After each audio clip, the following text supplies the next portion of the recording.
김영숙 장로님 기도해 주시겠습니다.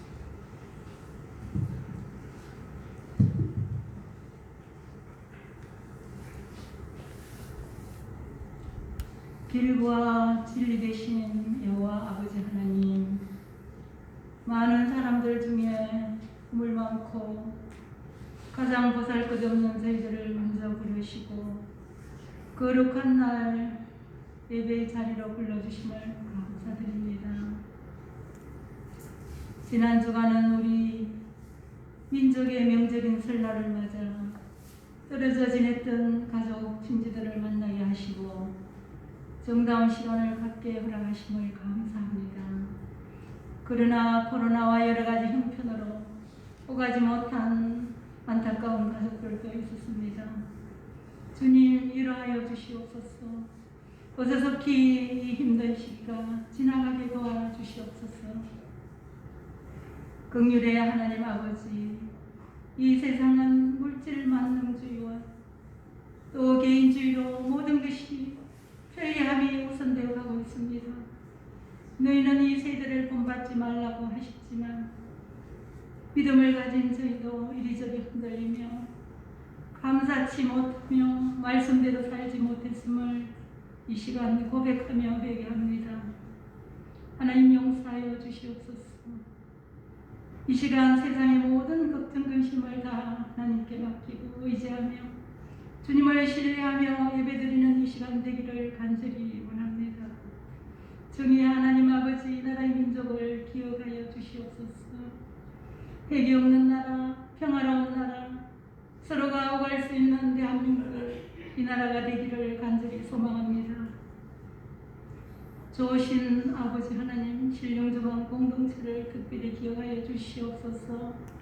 하나님께 예배하기를 기뻐하며 지역을 잘 섬기는 하나님의 기쁨이 되는 교회가 되게 하여 주시옵소서.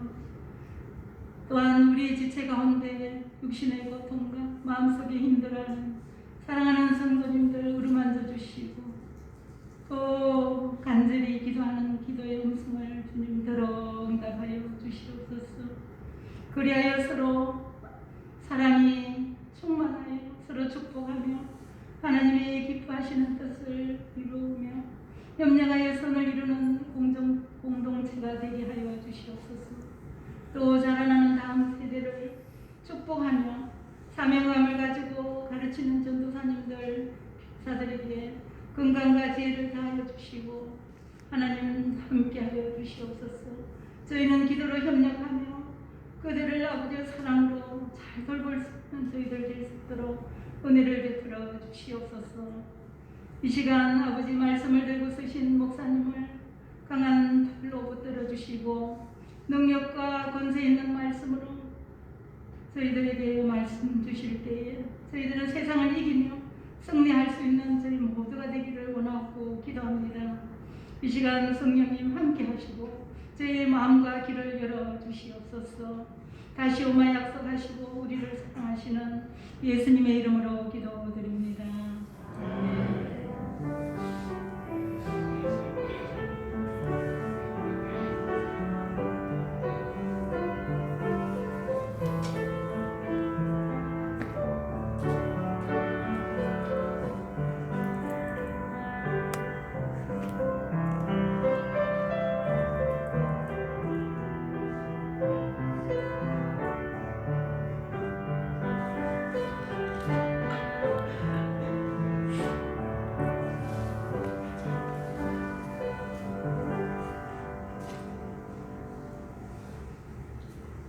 이 시간 우리에게 주시는 하나님의 말씀은 신약성경 히브리서 3장 7절에서 14절의 말씀입니다. 신약성경 355쪽에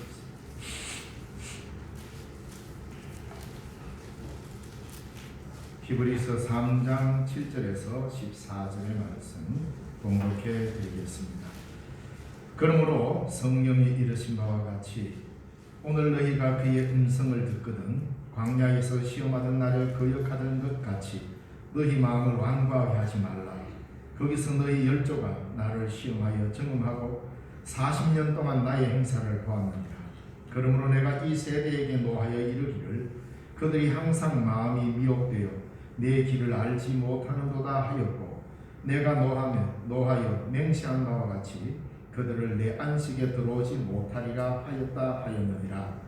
형제들아, 너희는 삼가 혹 너희 중에 누가 믿지 아니하는 악한 마음을 품고 살아계신 하나님에게서 떨어질까 조심할 것이요 오직 오늘이라 일컫는 동안에 매일 피차 검념하여 너희 중에 누구든지 죄의 유혹으로 완고하게 되지 않도록 하라.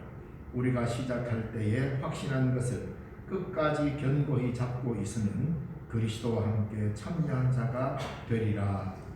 아멘.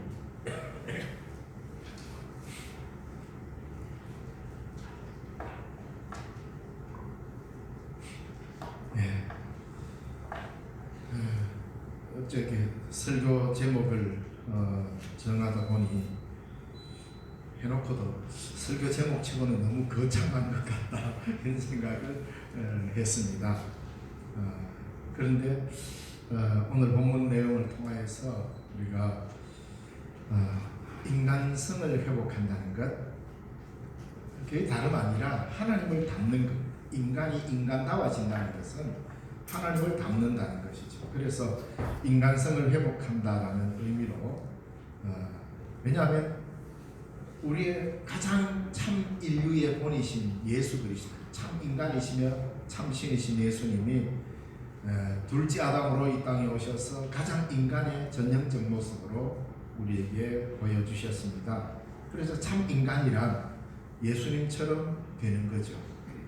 그래서 인간성 회복은 단순히 사회학자들이나 세상의 여러 사람들이 이야기하는 그런 어떤 단순한 사람됨, 그걸 성경에서는 그 내용보다 훨씬 더 깊은 내용으로 이야기하고 있습니다.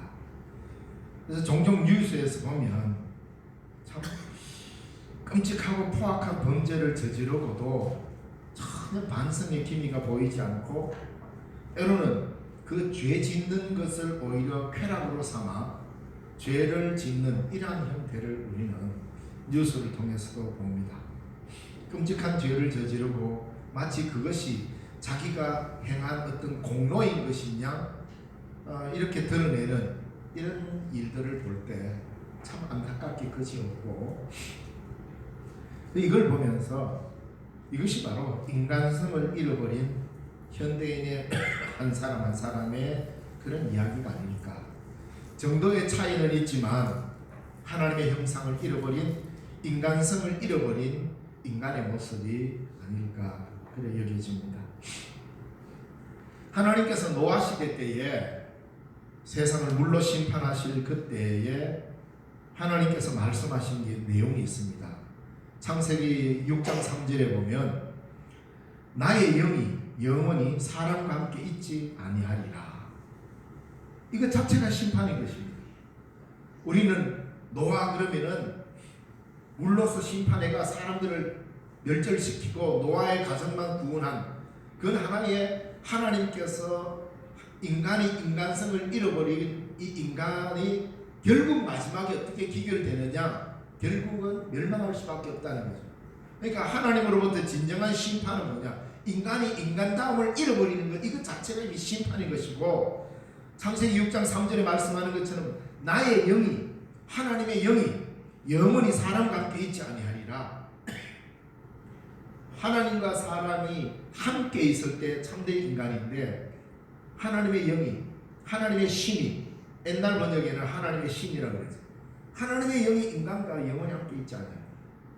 하나님과 나누어져 버린 인간, 하나님과 더불어 영적 교제가 끊어져 버린 것, 단절된 것, 이것 자체가 심판이라 이 말입니다. 우리는 심판 그러면 당장 뭐 내 사업이 좀 뭐 안 된다든가, 내가 좀 질병이 온다든가, 어떤 내 몸에 나타나는 어떤 현상을 가지고 이야기를 하는데, 성경에서는 실제로 그보다 더 근원적인 문제를 다루고 있습니다. 하나님과의 관계가 끊어져 버립니다. 이게 뭡니까? 하나님의 신이, 하나님의 영이 인간과 함께 있지 아니한다, 이 말이에요. 인간 속에 하나님의 영이 있느냐 없느냐, 즉 하나님의 신이 운행하느냐 안 하느냐에 따라서 하나님과 인간의 관계가 유지되고 있느냐 없느냐가 판명되는 것이고, 바로 그 사람의 인간성에 거기에서 하나님의 영이 인간과 함께 있지 아니함으로 인하여서 오는 인간이 가지고 있는 이 파괴성, 이 죄악성, 이게 오늘 우리의 인간성으로 되어 있지 않는가. 그래서 성경은 인간은 하나님의 형상으로 지음받은 가장 아름다운 존재임에도 불구하고 그 아름다움을 스스로 저버린 하나님의 형상이 파괴된 인간으로 오늘 우리의 인간을 이야기하고 있다 이 말입니다. 그래서 하나님 앞에는 그 어느 누구도 의롭다고, 사람의 힘으로 의롭다고 하나님 앞에 내세울 사람은 아무도 없습니다. 바로 우리가 하나님 앞에서 하나님의 고유한 하나님의 영, 하나님의 형상을 잃어버렸다는 거죠. 그래서 성경은 인간을 처음 규정할 때 어떻게 규정하느냐 하면 하나님의 생기가 우리에게 불어넣어진 존재다. 이것도 하나의 현상으로만 이야기하면 안 됩니다. 우리가 코로 호흡을 합니다.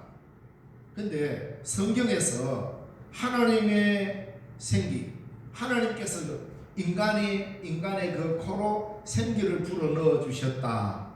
그래서 사람이 생명이 되었다라고 이렇게 표현합니다. 이걸 무슨 과학적으로 생물학적으로 막 연구를 해가지고는 도저히 찾을 수 없는 겁니다. 그런 이야기를 하려고 성경이 기록된 게 아니니까.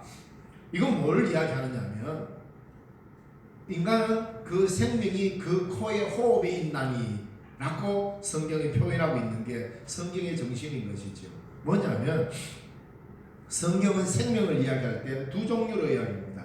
하나는 그 생명은 피에 있나니, 즉 피가 생명의 근원이라고 표현하고, 또 하나는 호흡이라고 이야기합니다. 그러니까 숨 쉬고 피만 잘 돌면서 사는 거잖아요. 이 성경을 기록한 고대인들이 인간을 규정할 때에 그것보다 더 근원적인 생명은 숨을 쉬느냐 안 쉬느냐, 이 문제는. 그런데 우리가 숨을 쉬는 것, 우리가 코로 숨을 쉬는 것은 하나님의 생기를 들어마시는 겁니다. 그래서 오늘 우리가 숨 쉬고 사는 것 자체가 하나님의 생기를 들마시는 거죠. 이렇게 살면서도 우리는 하나님과 더불어 살고 있다고 느끼지 못할 때가 참 많습니다.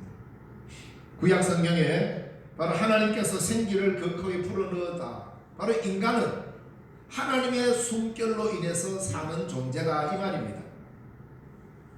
제가 언젠가 한번 성가대 찬양대 헌신예배, 오늘 오후에 여기서 찬양대 헌신예배인데, 언젠가 찬양대 헌신예배 할 때만 그런 말을 한 적이 있습니다. 왜냐하면 그 서양의 음악은 이게 박자, 비트가 생명입니다. 한 박, 두 박 이래서 굉장히 박자를 정확하게 지켜야 됩니다. 뭐 4분의 4박, 4분의 3박, 뭐 8분의 6박 이래가지고 정확한 박자를 지켜서 쿵작작 쿵작작 하든지 쿵작을 하든지, 이 박자가 노래의 생명처럼. 그래서 이 비트, 이게 뭡니까? 어디에서 나왔습니까? 심장 박동에서 나왔습니다. 그래서 노래의 생명은 심장 박동과 같은 겁니다. 정확한 박자를 지켜야 됩니다. 근데 우리 이 한국이나 이쪽의 음악은 노래를 박자로 표현 안 합니다. 한숨, 두숨이라고 합니다. 그래서 서양인들은, 우리나라 시조 명창인들이 시조를 쫙 하면 동창 했다가 이 도대체 언제 다시 시작할지 비트의 개념으로는 설명할 수가 없습니다. 숨이 끊어질 듯 하다가 또 밝았느냐 이러니까 이게 뭐 어떤 박자에 들어갈지 모르겠어요. 그런데 그 음악을 하는 사람은 거기에 맞춰서 북장단을 잘 칩니다.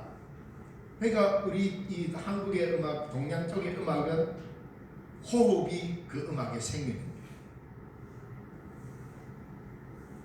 바로 어떻게 보면은 이 성경 히브리인들의 삶의 구조 속에 생명의 근원이 어디 있느냐? 호흡이 있다고 하는 거죠. 근데 그 호흡은 누구로부터 받았느냐? 하나님으로부터 받았다. 이게 인간 존재라는 거예요. 결국 하나님으로부터 부여받은 생기가 사라지는 것은 곧 인간성 상실인 것입니다. 오늘 내가 하루하루 숨쉬고 사는 것 다 하나님으로부터 숨쉬고 있다라고 여기며 이걸 감사할 때 이게 인간성 회복 아니겠어요? 인간이 하나님의 형상대로 지음받았다는 것은 하나님께서 생기를 그 코에 불어넣으신 것으로서 말미암는 것입니다. 하나님의 형상, 하나님께서 자기 형상대로 인간을 만드셨다고 했을 때 이 하나님의 형상이 뭔가? 제 기억으로 아마 작년 여름쯤 기억이 됩니다. 하나님의 형상에 관한 설교를 한 적이 있습니다. 하나님의 형상이 뭔가? 하나님과의 대화성이라고 말씀드린 적이 있습니다. 하나님의 형상이란 바로 우리 속에 하나님과 대화할 수 있는 대화성을 심어주었다. 그래서 인간은 하나님과 대화함으로 인하여서 그 형상을 회복할 수 있다. 이것을 인간 쪽에서 회복하게 가는 것이 아니라 예수 그리스도를 믿음으로 그리스도를 통하여서 회복한다는 것을 말씀을 전한 기억이 납니다. 자, 오늘은 조금 더 우리가 더 구체적으로 다르게 좀 표현해 볼까 합니다. 하나님의 형상이라는 것을 구체적으로 지난번에는 대화성을 이야기했습니다. 그것도 매우 중요한 하나의 요점입니다.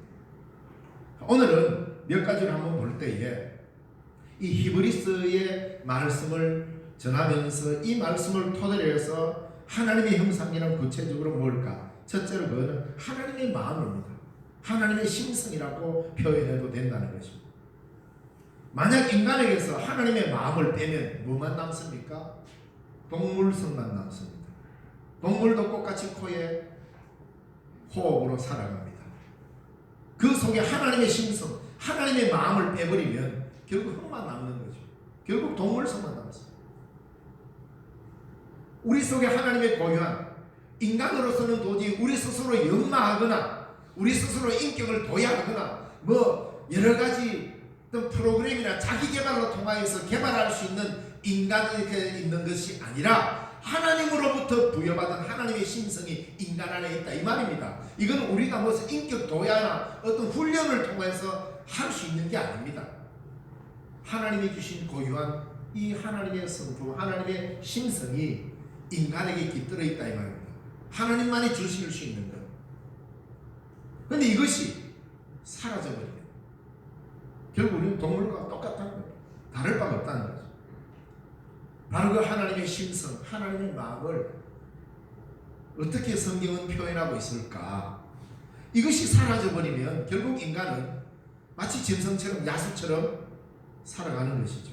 그게 뭡니까? 첫째로 전도서 3장 11절에 보면 이렇게 표현해놨습니다. 하나님이 모든 것을 지으시되 때를 따라 아름답게 하셨고 또 사람들에게는 영원을 사모하는 마음을 주셨느니라. 참 표현이 멋집니다.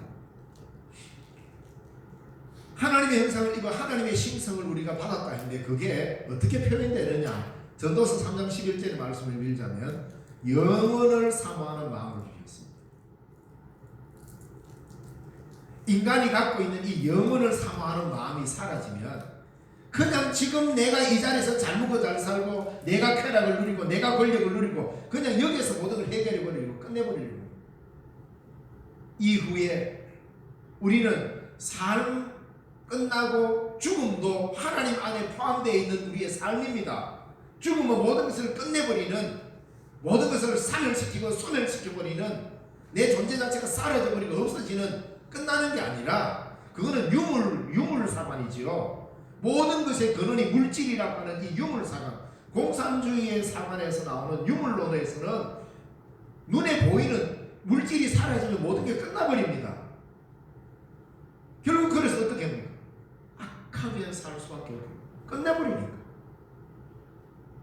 그런데 성경은 말합니다. 인간에게는 영원을 사모하는 마음을 주셨느니라. 내 삶이 살아있을 때 죽어도 내 삶은 끝나는 것이 아니라 하나님 안에서 여전히 우리는 살고 있다. 이 영원을 사모하는 마음을 주셨는데 이 영원을 사모하는 마음이 사라지면 큰 현세지향적이 되어버립니다. 그래서 성경에는 다 구약 성경에도 보면은 열조들을 향하여서 이 믿음의 족장들도 하나님의 약속을 믿는, 약속이란 뭡니까? 나에게 약속했지만 이것이 이루어질 때는 나에게가 아니라 한참 후대에 아브라함에게 약속했던 것이 이삭에게, 이삭에게서 야곱에게로, 야곱에게서 이스라엘에게로 넘어오면서 이스라엘 백성에게서 그리스도가 나시는 이 아름다운 약속은 아브라함 당대에 살아있을 때 눈 뜨고 본 게 아닙니다. 약속을 믿음으로 받아들였을 때 그것이 그는 한참 수천 년 뒤에 일어날 일이지만 그 약속이 현실이 되게 살았던 사람. 이게 뭡니까? 영원을 사모하는 사람에게 가능한 삶입니다. 이 마음을 하나님은 우리에게 주셨다는 것. 바로 이 마음을 회복하는 것. 이것이 하나님의 심성을 회복하는 것 아니겠습니까? 하나님의 마음을 우리에게 주셨다. 그리고 두 번째로는 요한일서 4장 7절에서 8절에 보면은 서로 사랑하는 겁니다. 뭐 하나님의 심성이 우리에게 깃들었다 그러니까 아주 뭐 대단하게 무슨 신비의 영역에다가 떠넣어놓고 눈만 감으면 하나님의 영이 안에 있기 때문에 남들이 보지 못하는 뭐 신비한 세계를 꿰뚫어 보고 남의 마음을 속마음을 꿰뚫어 보고 뭐 이라는 것처럼 생각해요. 그런 게 아닙니다. 남의 심리를 정확하게 꿰뚫어 보는 거 꼭 그렇게 하지 않아도 됩니다. 심리학 공부 열심히 하고 인간을 연구하면 어느 정도까지 사람의 속마음을 헤아려 볼 수 있는 게 벌써 학문적으로 정립이 되어 있습니다. 그런 어떤 영역이 아닙니다. 굉장히 단순합니다. 하나님의 심성을 회복하는 것은 그렇게 복잡하지 않습니다. 단순합니다. 내 삶이 살아있는 것으로 끝나는 게 아니고 영원을 사모하는 마음을 주셨고 하나님의 나라가 이 땅에 이루어지고 천국이 있다라는 이 믿음을 갖고 사는 겁니다. 그리고 둘째로 서로 사랑하는 것입니다. 요한일서 4장 7절에서 8절의 말씀에 보면은 사랑하는 자들아 우리가 서로 사랑하자. 사랑은 하나님께 속한 것이니 사랑하는 자마다 하나님께로부터 나서 하나님을 알고 사랑하지 아니하는 자는 하나님을 알지 못하나니 이는 하나님은 사랑이십니다. 남녀간의 뜨거운 사랑, 그거는 사랑의 한 종류일 뿐입니다. 그게 사랑의 전부가 아닙니다. 여기서 말하는 사랑은 뭡니까? 서로 사랑하는 인류 보편적인 이 사랑, 이것이 어디에서 왔느냐?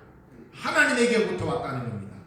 바로 이 사랑을 회복하는 것이 하나님의 심성을 회복하는 것입니다.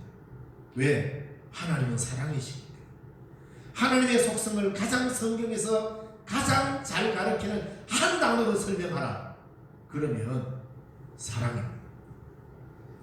신구약 전체 성경을 다 통틀어서 하나님을 한마디로 뭐라고 이야기하면 좋습니까? 이야기하면 요한일서 오늘 이 본문에 말하는 4장 7절에서 8절. 하나님은 우리에게 무엇으로 계시되었습니까? 누구로 계시되었습니까? 라고 말하면 예수 그리스도시고 무엇으로 계시되셨습니까? 사랑입니다. 그렇기 때문에 하나님의 심성, 하나님의 형상을 회복하는 것은 하나님의 그 사랑, 이 사랑이 하나님께로부터 왔구나. 우리가 서로 사랑하는 거예요. 사랑을 통하여서 하나님을 알아가는 것입니다. 그래서 사랑의 속성입니다. 사랑하지 아니하면 하나님의 형상과 관계없는 일들인 겁니다. 아무리 좋은 일이고 아무리 멋있고 세상에 사놓을 것이 없을 만큼 큰 치적을 행했다 하더라도 그것이 사랑이 없으면 고린도전서 13장의 말을 빌리면 울리는 구리 꽹가리일 뿐입니다. 소리나는 꽹가리일 뿐입니다. 그래서 아무것도 아니요 라고 그렇게 이야기를 하고 있습니다. 그리고 하나님의 심성이라고 표현할 때 세 번째 메시지는 창세기 2장 15절의 말씀으로 보면 이 다스림, 주관성이라고 말합니다. 좀 그럴듯한 표현으로는 주관성, 그저 다스림이라고 할 수 있는데 하나님이 사람을 에덴 동산에 살게 하시고 그것을 다스리며 지키게 하였다는 것은 만물을 주관하게 하신 것인데 이 인간의 특징 중에 하나는 다스림입니다. 그 다스림 가니까 그저 높은 자리에 올라가가지고 막 명령을 하고 이래 이야기하는데 이 다스림에 대해서 잘 가르치는 게 굳이 성경 아니어도 가르치는 자가 있죠. 공자가 수신제가 치고 평천하라 그랬습니다. 먼저 자기 몸을 닦아라. 자기 힘을 다스려. 자기를 다스리고 그 다음에 가정을 다스리고 그 다음에 나라를 다스려야 온 천하가 태평하다. 예, 성경의 말을 들어봐도 인간에게 주어진 하나님의 형상으로서의 고유한 기능은 다스림이 있다는 겁니다. 그 첫 번째가 자기를 다스립니다. 자기가 자기를 다스릴 줄 압니다. 하나님은 이걸 우리에게 주셨어요. 다스릴 수 있는, 제어할 수 있는,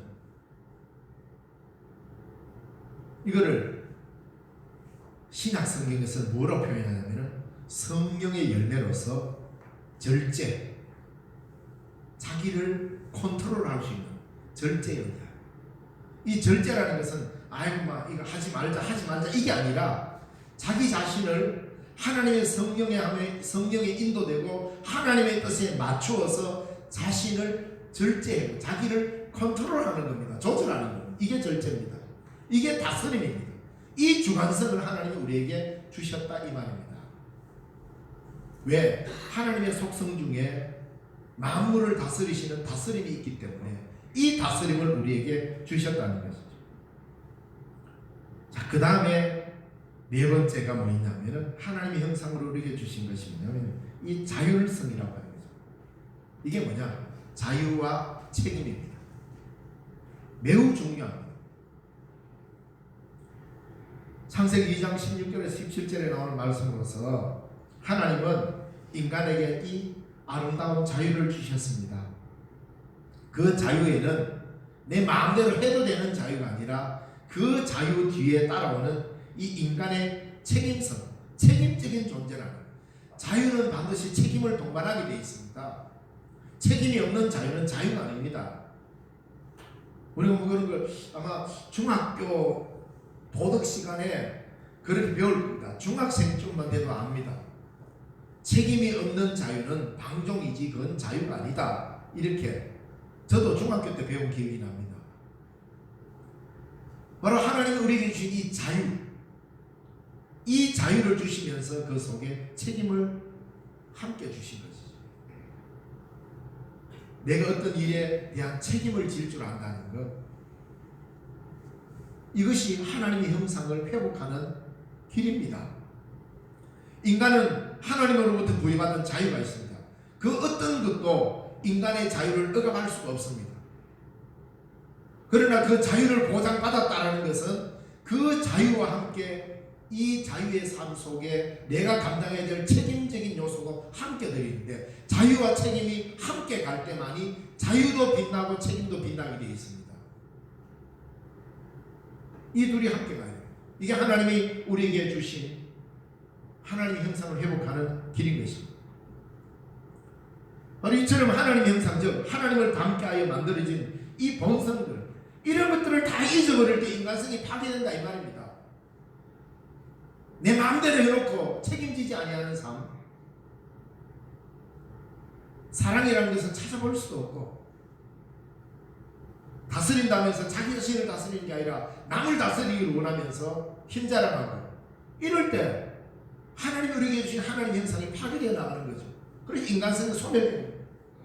그래서 결국 이 세간은 동물성만 남고 포악성만 남게 되는 거잖아요. 그래서 오늘 본문에서 그 원인을 매우 적절하게 지적하고 있습니다. 이런 형상들이 하나님의 형상이 파괴되고 하나님이 우리에게 주신 인간성이 파괴될 때에 그 상실의 원인이 되는 게 뭐냐? 신약 성경에 와서 오늘 히브리서 본문을 읽어보면 우리가 뭐라고 말하고 있느냐 하면은 12절 말씀 이렇게 나옵니다. 형제들아 너희는 삼가하고 너희 중에서 누가 믿지 아니하는 악한 마음을 품고 살아계신 하나님에게서 떨어질까 조심할 것이요. 인간성 상실의 원인이 되는 것이 뭡니까? 믿지 아니하는 악한 마음이라고 그랬습니다. 하나님을 믿는 믿음에서 떨어져 갈 때 인간은 그 존재 가치를 잃어버리는 것이죠. 하나님께로부터 떨어지게 됩니다. 인간이 가져야 될 경건성을 잃게 된다는 말입니다. 믿음이란 하나님의 임재 아래 있는 것인데 불신앙은 하나님의 곁을 떠나서 영적으로는 죽음의 장소에서 헤매는 상태이죠. 이것이 하나님이 없는 인간의 비참한 상태입니다. 하나님의 신이 하나님의 영이 인간과 영원히 함께 있지 아니하리라. 노아 때에 바로 그 결과가 물의 심판으로 온 것처럼 하나님이 즉 인간이 하나님 없는 비참한 상태를 살아가는 것. 이게 믿지 않는 악한 마음이죠. 하나님을 믿고 그리스도의 십자가의 속죄를 믿음으로써 나라는 존재가 있게 됨을 깨닫는 것. 이게 신앙 아니겠습니까? 그리고 12장 뒤쪽에 후반절에 말합니다. 살아계신 하나님에게서 떨어지는 것, 하나님으로부터 분리되는 것, 인간이 하나님의 형상을 덧입었다라는 것, 하나님의 형상으로 인하여 지어진 받았다라고 하는 것은 하나님 없으면, 하나님의 형상이 상실되면 참 인간이 아니라는 말입니다. 인간 존재 자체가 하나님의 손으로 빚어 만들어졌지만 그 속에 하나님의 생기를 불어넣고 하나님의 형상으로 만들었고, 그래서 인간이라는 존재는 하나님과 결부되어 있지 않으면, 하나님과 하나 되어 있지 않으면 인간이 아니라는 거예요. 인간성을 잃어버린다는 거예요. 그래서 하나님에게로부터 떨어졌다라는 말은 뭡니까? 떨어진다는 것은 인간성 상실이요, 하나님과의 결별인 것입니다. 이것이 인간에게 주어진 가장 비참한 상태다 이 말입니다. 우리는 늘 자신의 신앙의 상태를 살필 줄 알아야 합니다. 또한 모든 일에 있어서 어떤 판단을 할 때 신앙적 판단에 의해서 행동해야 됩니다. 이것이 성경 정신에 올바른가? 이것이 예수 그리스도의 십자가의 삶에 합당한가? 이걸 앞에 놓고 모든 일을 판단해 가야 하는 것이죠. 우리 그리스도인들이 물론 세상에서 여러 가지 학문을 배우고 다양한 것들 익힘으로 인하여서 이 세상을 살기 위해서 수없이 매일매일 판단하며 삽니다. 때로는 경제적 가치를 판단합니다. 내가 여기로 갈까 저기로 갈까, 이 일을 할지 저 일을 할지, 어느 것이 더 유익이 있고 어느 것은 손해가 될까, 이 판단을 수시로 하지 않습니까? 이런 경제적 판단을 합니다. 당연히 해야지. 경제적 판단을 해야 됩니다. 또 효율성을 판단합니다. 어느 쪽으로 가는 길이 더 좋을까. 그래서 인간은 끊임없이 매일매일 판단하며 살아간단 말입니다. 그런데 그 모든 판단을 하게끔 할 수 있는 근원적인 판단은 신앙적 판단으로 결국은 여기에 귀결돼야 되는 거 아닙니까? 예수 믿는 사람이 어떤 것을 판단할 때에 경제적 판단을 할 수 있습니다. 그러고 난 이후에 반드시 이렇게 갈 때 이것이 더 효율성 있고 경제적으로 합당하구나. 그런데 그 자리에서 이것이 하나님의 말씀에 합당한가, 성경적 판단으로 합당한가를 이야기해야 됩니다.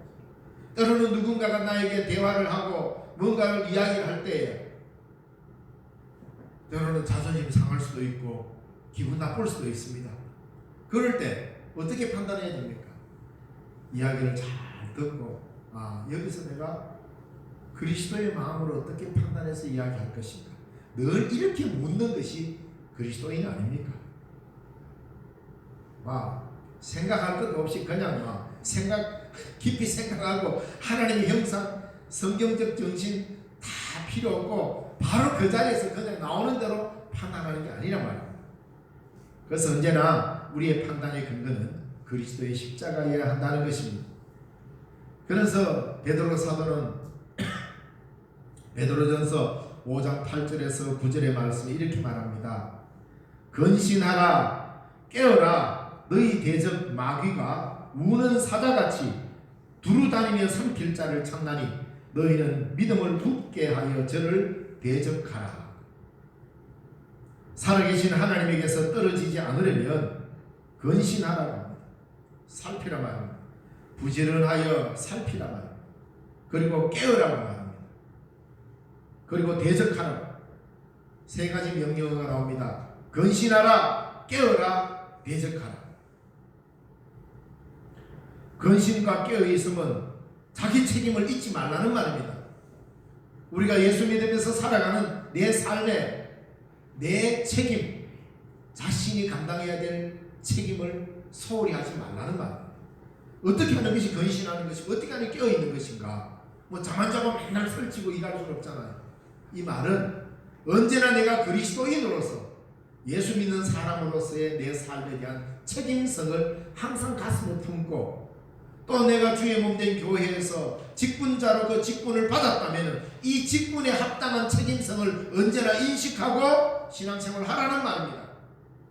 이게 바로 근신하는 것이요 깨어있는 것입니다. 내가 감당해야 될 직분 다 잊어버리고 그냥 마음대로 사는 게 아닙니다. 근신하라, 깨어라. 신앙생활 한다는 것은 때로는 어떻게 보면 무거운 짐일 수 있는 것 같지만, 그러나 거기서 한 단계 더 들어가서 그리스도를 만나고 주님이 내게 주신 귀한 것이라 여기면 이 직분은 우리에게 무한한 자유를 선사하는 통로가 되는 것입니다. 그래서 근신하고 깨어 있어야 합니다. 그러지 않으면 우리는 마귀를 대적할 수가 없습니다. 마귀는 성경에 보면 유혹은 피하라고 이야기합니다. 너에게 유혹이 올 때 유혹이 잘 피해라. 그게 현명하다, 지혜롭다고. 그런데 마귀는 대적하라라고 가르치고 있습니다. 마귀를 대적하려면 깨어 있어야죠. 마귀가 우리한테 올 때 머리에 뿔 달려가지고 아주 회개망청하게 생겨가 이빨을 드러내고 손톱을 길어서 이렇게 나옵니까? 아닙니다. 그렇게 오면 차라리 확실하게 보이니까 때려잡기라도 하죠. 광명의 천사로 가정해서 옵니다. 그 말은 뭐예요? 그럴듯하게 신앙의 이름으로 포장해가 우리에게 다가온다 이 말입니다. 믿음을 가장해서 옵니다. 사랑이 아닌데 사랑으로 가장해서 옵니다. 뭡니까? 마귀의 본질이 속임입니다. 그래서 그럴듯하게 찾아옵니다. 그러니까 근신하고 깨어있지 않으면 대적할 수 없게 되어 있습니다. 예수님께서는 자신을 포도나무에 비유하여서 나를 떠나서는 너희가 아무것도 할 수 없음이라고 하였습니다. 구원은 두렵고 떨림 속에 이루어집니다. 예수님은 또한 게세마네 동산에서도 제자들에게 시험에 들지 않게 깨어 기도하라고 말씀하셨습니다. 기도 없는 자기 주장은 자기 당착에 빠지고 결국은 기도 없는 자기 주장은 그것이 바로 교만과 아집으로 빠지게 되는 것이죠. 이게 무서운 죄인 것입니다.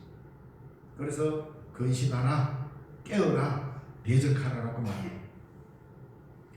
오늘 본문 13절 말씀에 오직 오늘이라 일컫는 동안에 매일 피차 권면하여 너희 중에 누구든지 죄의 유혹으로 완고하게 되지 않도록 하라. 죄의 유혹으로 완고하게 되지 않도록 하라. 죄의 유혹으로 강팍하게 되지 말라 이 말입니다. 죄란 앞에서도 말했습니다. 하나님과의 단절된 상태를 말합니다. 죄의 본질은 인간이 하나님의 다스림 속에 있어야 되는데 죄란 다른 게 아닙니다. 하나님의 다스림에서 벗어나서 다른 존재의 지배로 들어가는 걸 말합니다. 하나님의 뜻과 하나님의 다스림 속에 있을 때 우리는 자유함을 누릴 수 있는데 다른 존재의 다스림으로 들어갑니다. 돈으로 다스리고 권력으로 다스리고 그럴 때 그거는 죄입니다. 하나님의 다스림 속에 있지 않는 것. 자, 여기서 좀 더 구체적으로 이야기하자면 전혀 다른 존재, 우리를 지배해버리고 하나님의 다스림에서 벗어나게 만들어버리는 전혀 다른 존재는, 가장 강력한 다른 존재는 누굽니까? 바로 자기 자신, 자아입니다. 자기의 자아랍니다. 그러므로 죄의 본질이란 소극적으로는 불신앙에서부터 적극적으로 뭘 말합니까? 자기 중심적 삶을 살려고 하는 자아. 이걸 좀 더 쉽게 이야기하자면 자존심입니다. 하나님의 뜻보다 내 자존심이 우선되는 것은 내가 죄인이라는 증거입니다. 이것은 하루에도 몇 번씩 들락날락하지 않습니까? 하나님을 믿고 살지만 목사인 저도 똑같습니다. 근데 이것을 근신하여 껴있어 자기 책임을 하나님의 뜻 안에서 헤아리는 사람은, 자기를 쳐서 복종시키는 이 훈련이 되어 있는 사람은 그걸 억울합니다. 아무 생각 없이 무상무념의 삶을 사는 사람은 아무도 없습니다. 내가 내 생각을 한다는 것은 자기의 자존심이 있다는 말입니다. 그런데 내 이 자존심을 하나님의 뜻에 굴복시킬 때 그게 하나님의 형상을 회복한 인간으로서의 아름다운 모습을 유지하는 것입니다. 자기 중심적인 자아라는 것은 언제나 다른 사람을 나쁜 사람으로 만들지 않고는 마음이 놓이지 않아서 항상 나를 선인으로 만들려는 근성. 한 심리학자가 참으로 아름답게 규정해 놓았습니다. 자기중심적 자란. 언제나 다른 사람을 나쁜 사람으로 만들지 않고는 마음이 놓이지 않아서 나를 선한 사람으로 만들려는 근성. 이게 자존심 아닙니까? 죄는 속임을 동반합니다. 왜냐하면 죄의 뿌리는 거짓이기 때문입니다. 그리고 죄의 타성은 반복성이 있습니다. 자기를 정당화하고 합리화하기 위하여 또 다른 새로운 죄를 짓게 만드는 것이죠. 이렇게 되면서 결국 인간성이 파괴되더라는 겁니다. 나는 나의 인간됨을 내세우기 위해서 우리의 자존심을 팍 세웠는데 알고 봤더니 그것이 결국은 인간성을 파괴하는 길로 가더라는 겁니다. 자존심 없이는 살 수 없잖아요. 당연히 모두 다 자존심이 있습니다. 그러나 하나님의 뜻 안에서는 이것을 하나님의 뜻이 우선되도록 만들어 가야 하는 것입니다. 결국은 내가 내 자존심을 세우는 것 같지만 결과적으로는 마귀의 꼬임에 빠지는 것이고 결국은 돌이키지 못하는 일을 저지르고 말죠. 그래서 결국은 인간성이 깨어지게 되어 있습니다. 그럼 어떻게 하면 인간성이 회복될까? 오늘 본문의 말씀에서는 간단하게 대답을 하고 있습니다. 그 인간성을 회복하는 길에 있어서 13절에 오직 오늘이라 일컫는 동안에 내일로 미루지 말라는 말입니다. 항상 현재적이라는 말입니다. 오늘이라는 일컫는 동안에 매일 피차 권면하여 매일 피차 권면하라고 가르칩니다. 서로 권면하라는 말. 신앙생활에는 반드시 누군가의 충고와 기도와 협력 그리고 공동체의 도움이 필요합니다. 매일 피차 권면하라고 가르칩니다. 신앙생활은 혼자 완성할 수 있는 게 아닙니다. 내 혼자 독수공방함으로써 신앙이 완성되는 게 아닙니다. 누군가의 도움을 받아야 하고 나 또한 누군가에게 도움을 줄 때에 공동체로서의 신앙이 형성되고 완성되어 가는 것입니다. 자기 자신을 넘어서는 일은 타인의 권면을 받아들이는 것. 내 자신을 넘어서서 하나님을 닮아가는 일은 다른 사람의 권면을 받아들일 때 가능하고 또 서로 권면함으로써 공동체는 성숙되고 이 공동체 안에서 인간성이 회복되어 가는 것입니다. 진정한 인간성 회복은 홀로 무념무상의 시간을 보낸다고 해결되는 게 아닙니다. 피차 매일 서로에게 신앙적 권면을 통하여서 죄를 이기게 되고 그리스도를 본받아 그리스도와 함께 하나님의 나라를 이루고 가는 것입니다. 이 세상에는 몹쓸 사람은 단 한 사람도 없습니다. 몹쓸 사람으로 스스로 만들어갈 뿐이지 하나님이 이 땅에 어떤 인간도 몹쓸 인간으로 만든 사람은 한 사람도 없단 말입니다. 십자가의 예수님은 오늘도 우리에게 권면하고 있습니다. 십자가에서 예수님과 함께 죽으며 구원받은 사람은 강도라는 사실을 기억하시기 바랍니다. 십자가에 못 박혀 사형을 당할 정도의 강도라는 말은 그 사회에서 굉장히 심각한 해를 끼친 사람이라 이 말입니다. 우리는 예수님 옆에 구원받은 강도를 굉장히 미화시킵니다. 왜?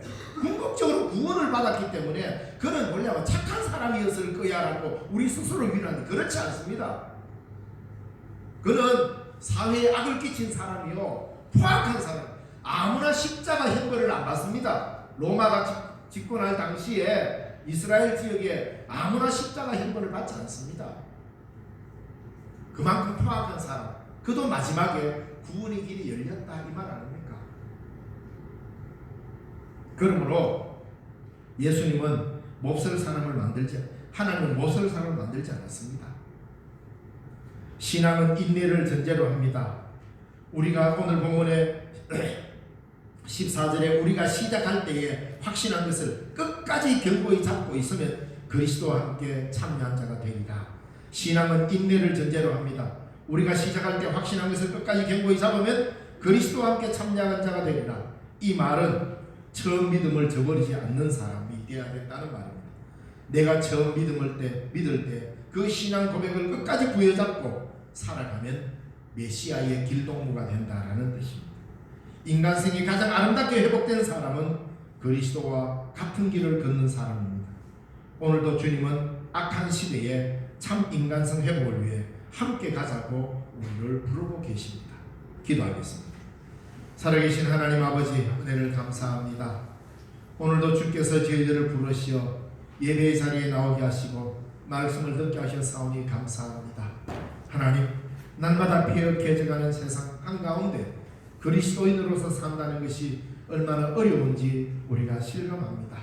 바로 우리의 이 삶을 통하여서 하나님의 형상을 회복해가는 이 세상이 되도록 주님 도와주시고, 주의 복음을 간절하게 전함으로 인하여서 이 땅에 그리스도의 계절을 앞당기는 우리 신령중앙교회가 되게 하여 주옵소서. 예수님 이름으로 기도드리옵나이다.